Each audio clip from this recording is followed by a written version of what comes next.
This morning, I'm here to share my story with you.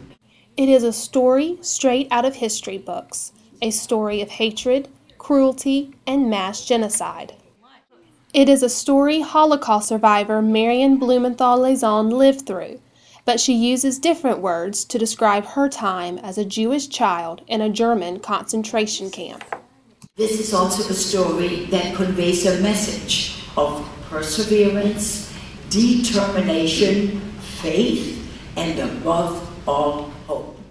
Marion traveled to schools in Lexington One to share with students a first-hand account of her experiences.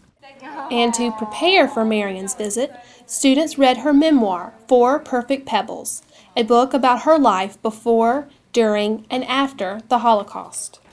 The riveting details from Marion's speech and her book made history very real for students.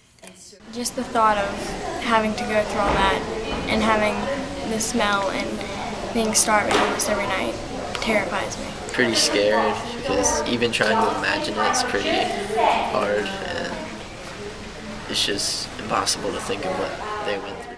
Marion knew her difficult story had to be heard, especially by students, in order to keep the remembrance of the Holocaust alive. I soon realized that this is the last generation that will hear this firsthand. It's got to be done now. So Nathaniel and I run as fast as we can, as long as we're able. And it needs to be done while there is still time. Marion has spoken to thousands of students around the world. It's very difficult. It's thoroughly exhausting to fly and to travel, choose on, choose off. But it's always gratifying to see students so responsive and so receptive to this very difficult subject. But no matter where she goes, one thing remains the same. The important thing is to have the story passed along to future generations. That's what's important, and the lessons learned from it. It is the lessons learned from Marion's story that really matter, but it's not a test students may take or a book report they may write.